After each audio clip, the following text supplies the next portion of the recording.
Hi everyone, this is Jan Baselman from Talking Outcomes.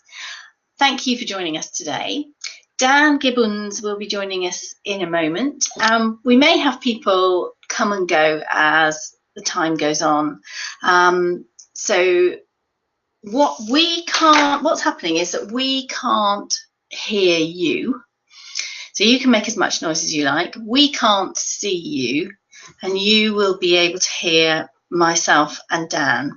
But you can type questions in the little panel over on the right, and then we will endeavour to answer them as we go on or at the end of the session. So thank you very much for joining us, and I'll hand over to Dan. Hello there. Hello, everyone. Thanks for joining us for this webinar. It's really good that you've signed up and that you've come along. Thanks, Jan, for welcoming everyone. Okay. So as Jan said, we won't be able to hear you, but you'll be able to hear us and you'll be able to see what we're showing you on the screen. And if you've got any questions, then please type them in during the webinar and we'll get to as many as we can at the end of the webinar.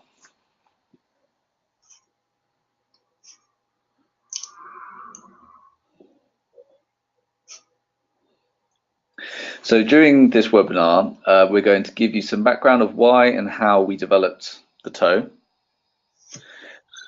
We will show you what some current TOE users think about it, and we'll give you a demonstration of how easy and simple it is for you to send the TOE to your clients, for them to send you feedback and for you to look at the feedback data. And we'll have a look at the type of information you can get from the TOE, and at the end we'll answer your questions. So just a little bit more introductions. My name's Dan. I'm a speech and language therapist working independently and in the NHS. And I worked with Jan to develop the TOE. And Jan, who you've already heard, is here. Jan, would you like to introduce yourself? Yes. So my background is around 20 years in the NHS and then around 5 years independent work and some work for the local for Hampshire County Council as well. And I've always been interested in measuring outcomes and evaluation and service development and so forth, hence why this happened. And we got lots of really good feedback and people saying, oh, can I have that? Can I buy that? So we've made it available to everyone. Thanks, Jan. And Jan and I have spent a lot of time working on the TOE, and I've used some skills and experience that I've gained from a master's degree in clinical research that I did a few years ago, and Jan's completed a research module as part of her master's degree as well. So we both have the qualifications and experience which has enabled us to develop this feedback questionnaire.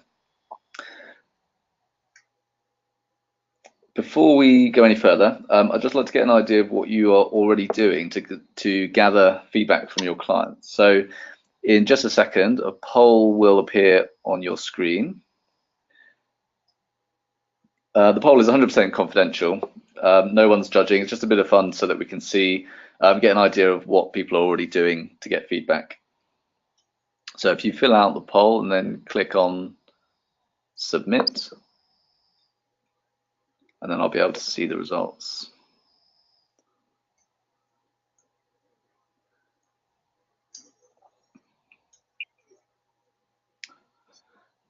Okay.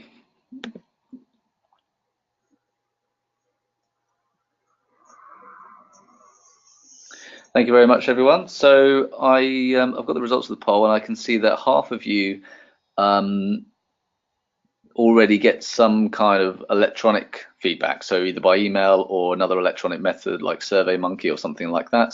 And the other half of you ask your clients for face-to-face feedback, but no one yet is using the TOE, and no one's using paper questionnaires. So it looks like everyone's getting up to date with technology, which is good to see.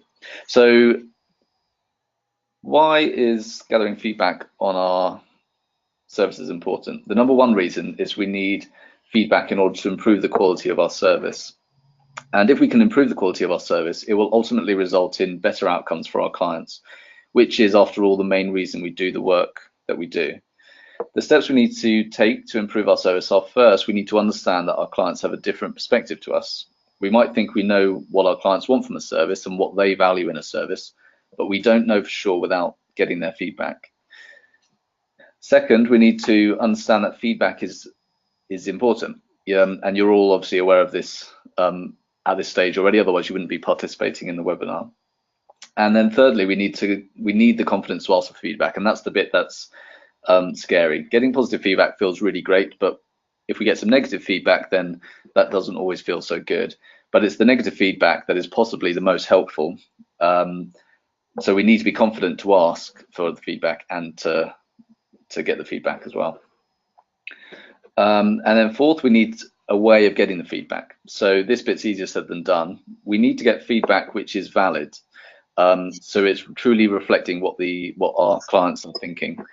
And as we discovered when we were developing the TOE, it's not as simple as just knocking up a quick feedback form in SurveyMonkey or asking for feedback in an email.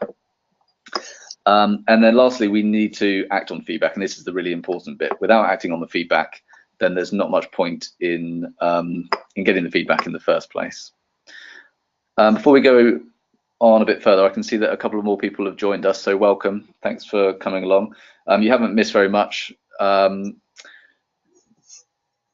We're just going to, as I said to everyone else just a minute ago, I'm going to talk about the TOE. We're going to hear some feedback from people who have already used the TOE, and I'll give you a demonstration so you can see how easy it is to use and what sort of information you get when you send the TOE out to your clients. And there's a section on your screen that you can put some questions in, and we'll get to those questions at the end.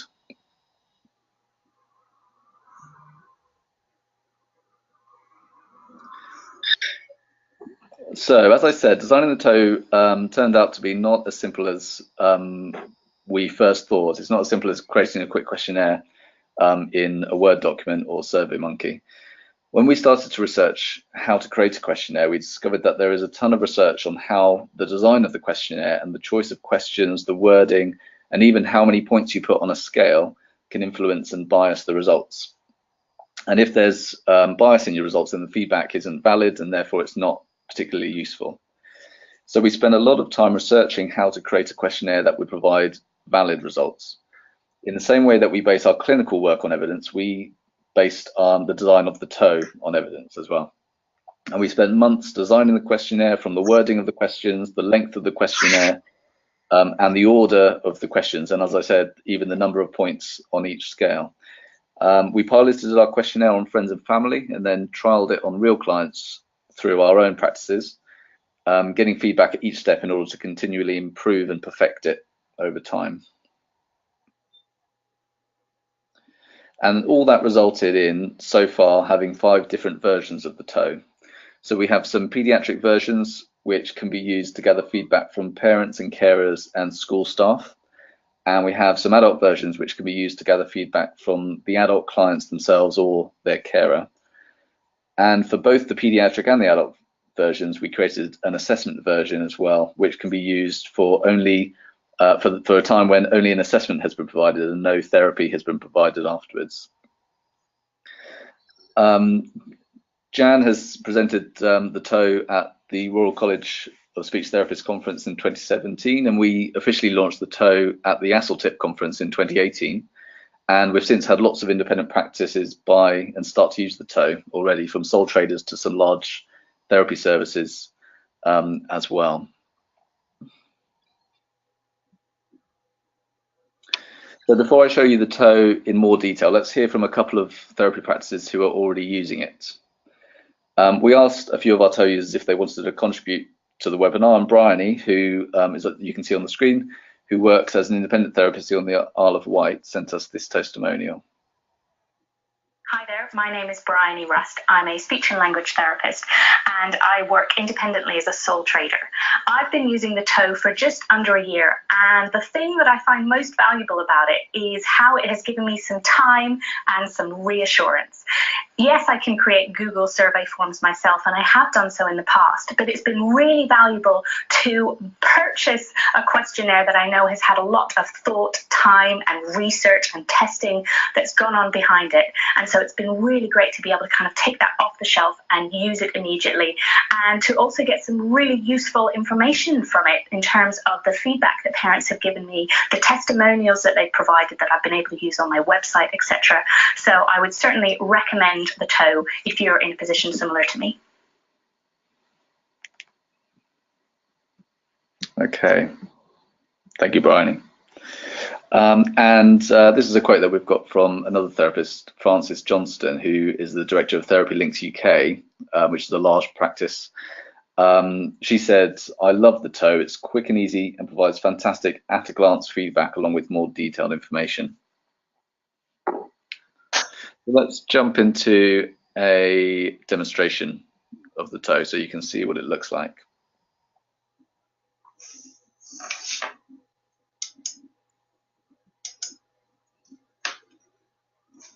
Okay, so you should be able to see the TOE now up on your screens. I'm going to show you the journey of using the TOE from sending it to your clients. I'll show you what they see and how they complete the TOE, and then what you see when you receive the feedback. And Jan's going to talk a little bit about the questions that we've included. So first of all, this here that you're seeing now is the admin view. This is all of the questions of the TOE on one page. We'll scroll down in a minute so you can see them all. Users of the TOE have a fully personalized version, so you can see that you would have your practice logo on there, and the colors would be made to match as close as we can to your logo, so that it looks really well branded, and you would have your name throughout as well. Jan's going to talk briefly about the questions and why we included them. So over to you, Jan. Okay, so hi everyone, and hi to the new people who have joined. I'm Jan Baselman, the Talking Outcomes founder. I'm going to talk you through the questions. So very first of all, we put this question on: how likely would you be to recommend Talking Outcomes to others?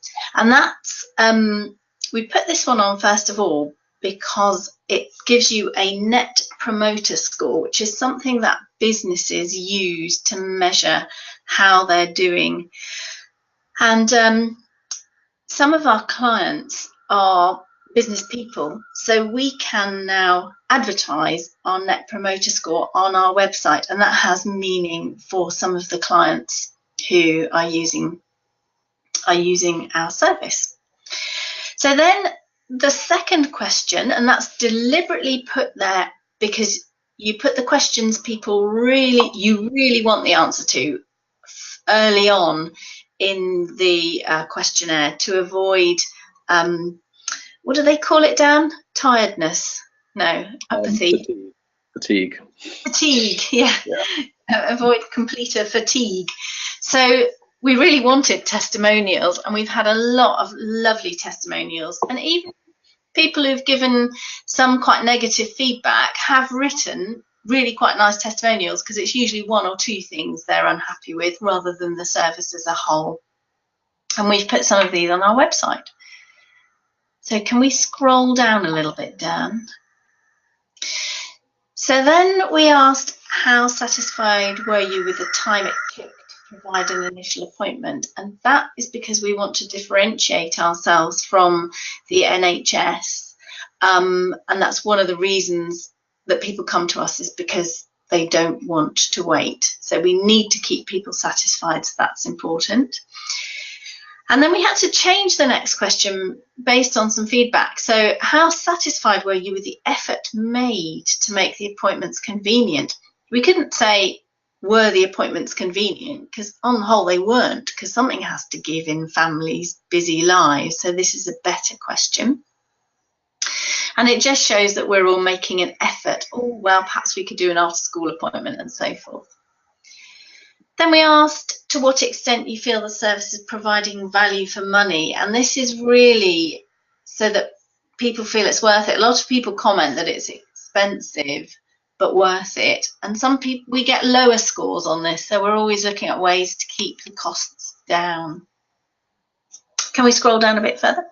And then the end of that section, which is all about the kind of service, the company, if you like, we're always trying to improve our service. What one could think, could we do better? Often people leave that blank. And then they go on to the bit about your therapist. And this is really helpful when you have more than one therapist working for you, because we never really see our associates at work unless we do some joint work with them.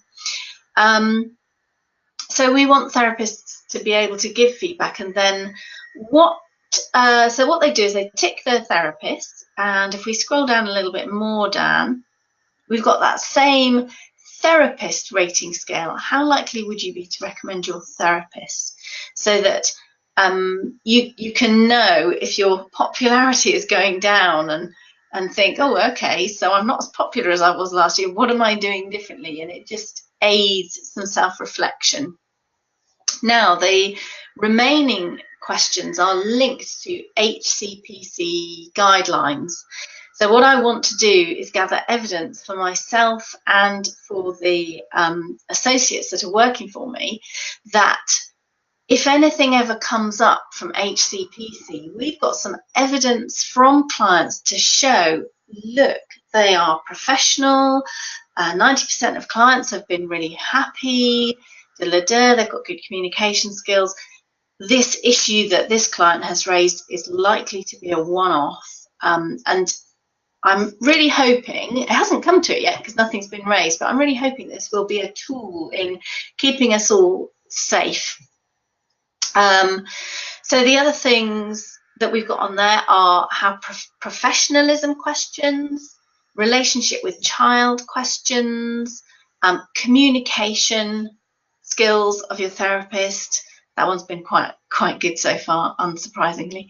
How helpful did you find the reports and intervention plans? Now, we've had a couple of low ones come back on that, and it has turned out that sometimes reports have been a little unclear, or people haven't done intervention plans with clear aims. So that has then led to some really helpful discussions in supervision with my associates, and then we've addressed that, and then things have improved. So it's tough when you get bad feedback, but it's brilliant for your future self. And I do still get nervous every time I open a new questionnaire that's come back from someone. Then our final question is, to what extent did the therapist support you to help your child on that question? Then we ask for one thing that they could have done differently. And we've had really good suggestions, even when people have been really happy. So then we allow any further comments, and often that just says, oh, thank you so much, he's made loads of progress, or what have you. And then if people want feedback, they can leave their contact details, but it is anonymous. Now, what happens in reality is that I can identify quite a lot of mine, less so now that I've got more associates, but in the beginning as a sole trader I could actually identify them because I didn't have very many clients to begin with. So it's not entirely anonymous, and we've made it GDPR friendly by putting some things on the top saying who is going to see the answers and what's going to be done with the data. So finally, only on our version do we have a comment about the survey, which helps us know how we need to change it. But we're actually not getting very many comments back on that anymore, are we, Dan? Because we've made so many improvements.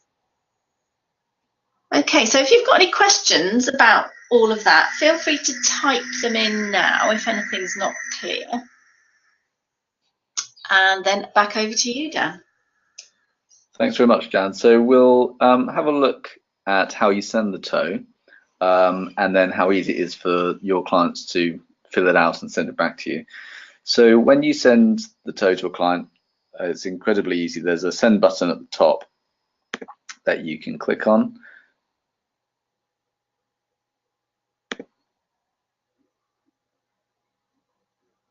And now my computer decided to be a bit slow. And then you can type in the email address here, or you can type in multiple email addresses if you want. When they click on the link, they'll be taken to this view. So it's a much more polished looking view of the TOE, and it's spread over 4 different pages rather than having it all on one page. And it takes them through those 4 sections that Jan just talked you through. So it's really simple for them to complete it. It takes them less than 5 minutes, which was an important consideration that we had when creating the TOE, because we found that if a questionnaire lasts longer than 5 minutes, people are less likely to get to the end and actually send you the feedback. So the client fills out the questionnaire. They give you a glowing testimonial. And then you can see how really quick and easy it is for them to just click through each question in each page. They give you some feedback on the therapist, and they have these optional questions that Jan mentioned as well, so they can put something in there if they want, but they don't have to.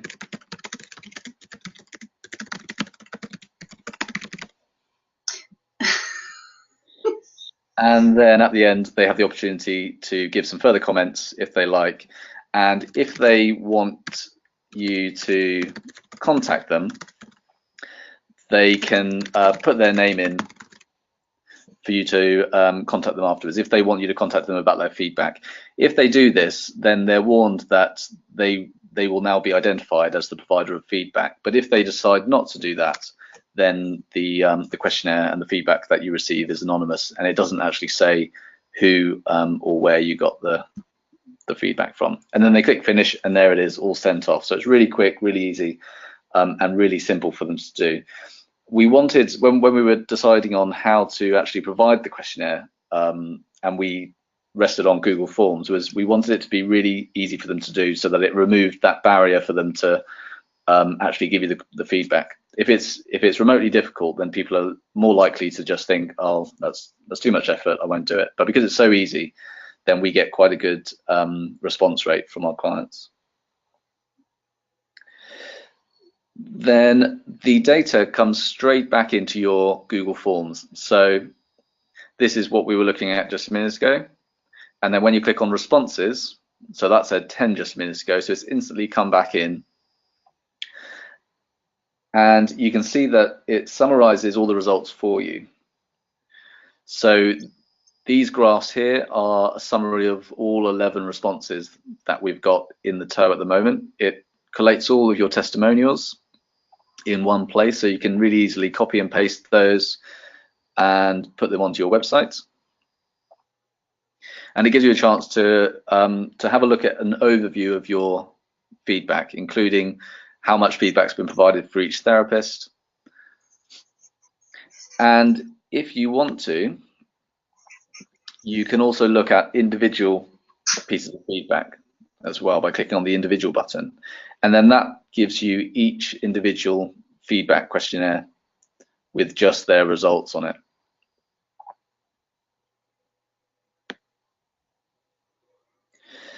If so as I said, it collects all the feedback for you. It puts them all in these really nice looking graphs. You can take a screenshot of that and put it on your website if you wanted to present your results as a graph. But if you know what to do with Excel, you can also download the results, and it will put all the results in an Excel spreadsheet for you, and then from there you can do whatever you want with it, and make even more graphs if you know what you're doing with all of that. So it really does everything for you. There's not really anything that you need to be able to do. There's not you don't need to be a whiz on the computer to be able to do it. And we also send you, when you buy the toe, we also send you some how-to sheets as well, which take you step by step through how to send the toe out to people and how to look at the data as well when it comes back. And these are brilliant, I have to say, because Dan used to work in IT before he became a speech and language therapist, so really does know how to make them clear. Yeah, thank you. Back over to you, Dan. So now I'm going to hand back over to Jan, who is going to explain some of the actual feedback that she's received about her practice and what changes she's made based on the feedback. So you can see how helpful this feedback really is.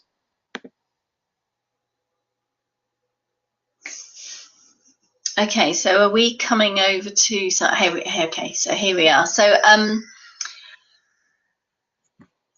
so here's a bit of feedback: extent to which the therapist supported the parent. This really helps me to know that we're skilling up parents as well. We have a similar question on our school questionnaire. All the questions are slightly different on the questionnaires. And the one that I'm really keen on learning about is to what extent did the therapist support the staff to skill up the children? Because then I know that we're, as a company, making a big difference to the workforce, to the children's workforce. So that's helpful feedback for me. Can we move on to the next one? Oh yes, I said about them being expensive. So other feedback around the cost has been really helpful. We know it's really expensive, but this was actual evidence, because this is lower than all our other feedback that we get. So I've been doing a lot more ELCLAN training and training school staff, and now I've been doing a lot more programs to put into school. But as we know, programs don't work unless they're delivered by a skilled, trained individual. But now I've got about 10 of those locally that I'm working with, and that's making it much less costly for parents, whereas they might spend 600 quid, they're now only spending about 300 quid on getting their child sorted. And in turn, that's skilling up the workforce locally as well. So that's been helpful. We've also started including an initial assessment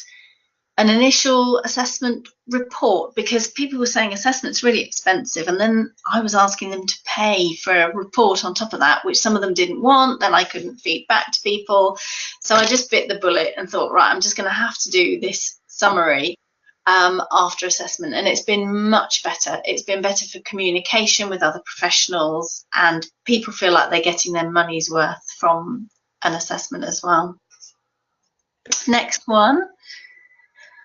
Oh yes, we did have a complaint that there wasn't a clinic room to come to, and initially I just sort of reacted thinking, well, I don't advertise one on my website, surely that's obvious. And I thought, well, no, I've got to really listen to this complaint. It was quite a cross one as well, and I talked to my husband about whether we could convert a room in the house, and we ended up converting our garage to a clinic room. And not only has this meant that people can come and visit, it means I can do initial assessments with a parent without a child during school hours. And then we can have a proper feedback session when the child's not listening. And also it's much more lucrative, because I can see about 6 people in a day, as opposed to the 3 or 4 that I would be able to see in a day when I was traveling, sometimes up to 40 minutes to appointments. So it's having listened to that and eventually got over the negative feedback, which was a bit gutting. It does really hit you in the stomach when you get it. It's been worth it.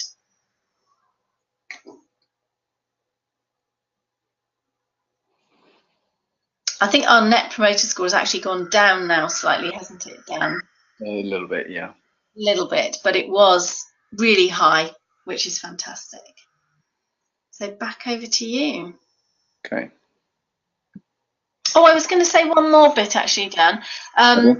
One of our test sites when we asked them what kind of feedback they'd had some feedback about the complexity of their reports and the jargon in their reports. So what they decided to do is to have a sort of translation sheet or a jargon buster sheet to go out with reports, and they decided to think quite hard about what words they were going to use and what kind of speech and language therapy language like phonology and stuff that they were going to put in. So that was really helpful for them.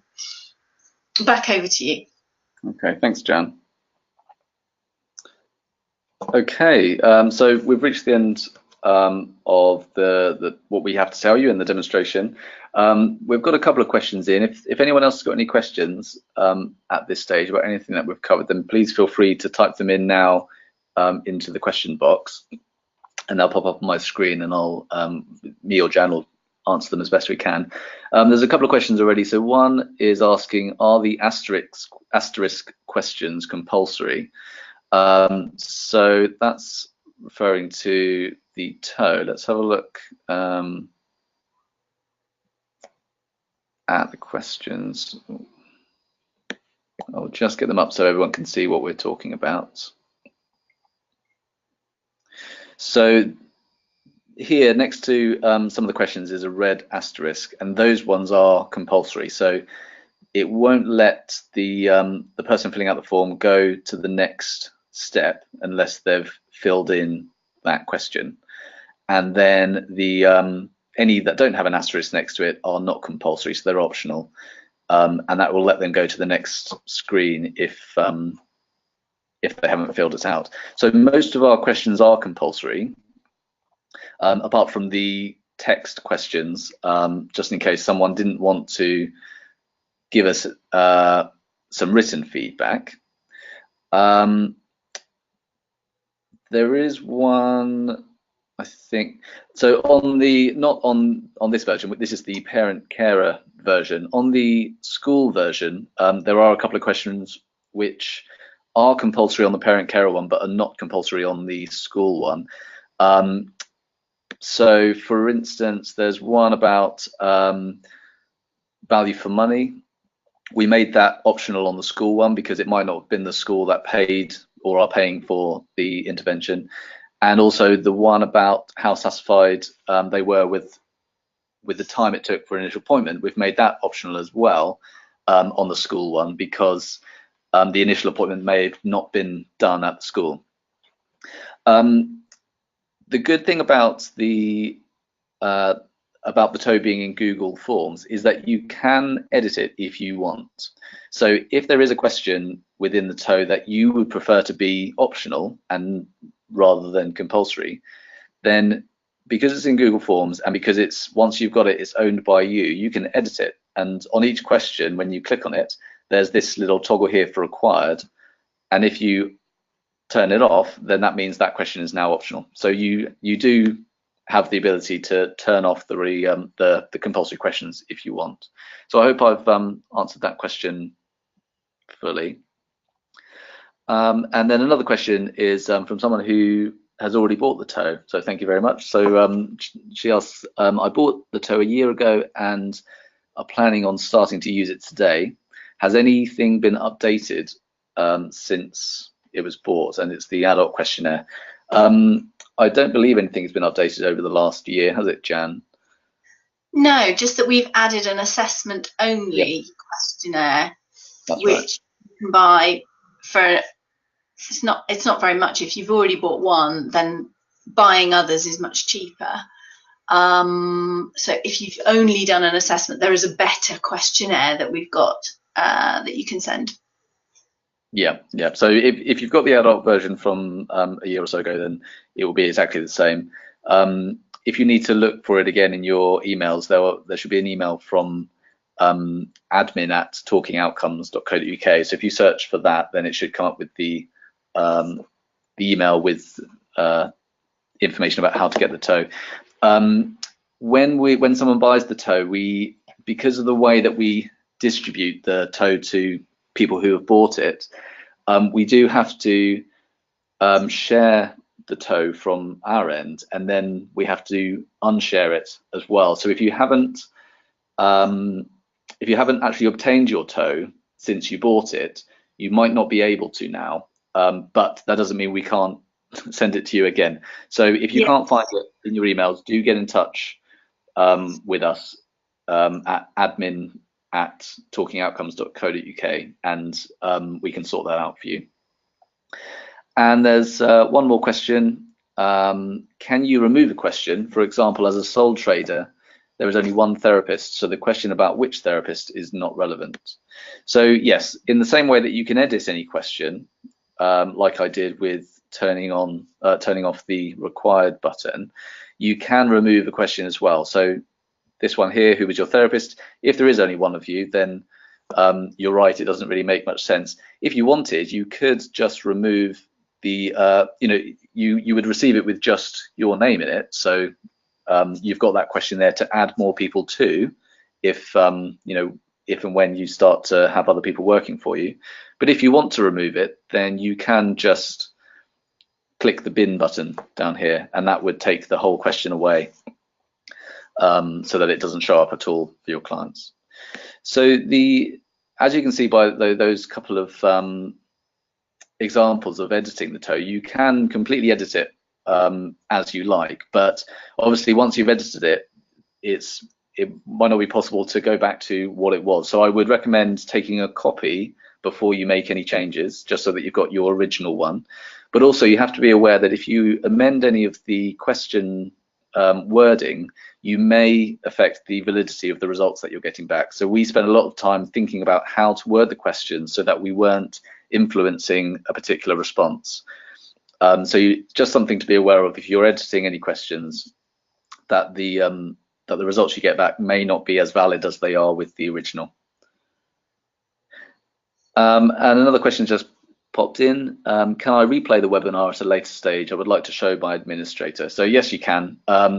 There is already a video of our last webinar that we did a few weeks ago up on the Talking Outcomes website. I'll show you the page address to that in just a second. So you'll be able to go there and replay the webinar as many times as you wish. Okay, I can't see that any more questions are coming in. If you get another question in the next couple of minutes, then we can answer that. But if there's no further questions, then thank you again, everyone, for joining us for the webinar. Thank you. I hope you found it useful and interesting. And if you want to find out more, there's a few ways you can do it. So if you go to talkingoutcomes.co.uk/shop, that's where you can buy the TOE, but also there's lots of really useful information on there as well, telling you about the TOE, and some links to things like the Royal College poster that Jan presented at the RCSLT conference, and some other bits and bobs that you can look at.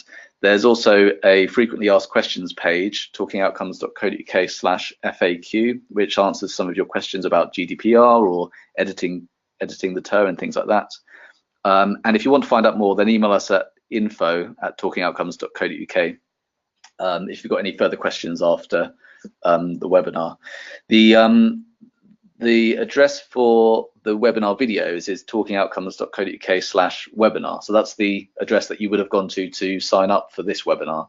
The videos are at the bottom of the page. Okay, so I can't see any new questions coming in, so I think that's it. Thank you again. Thanks for coming along, and thank you very much. Hope to hear from you soon. Thanks a lot.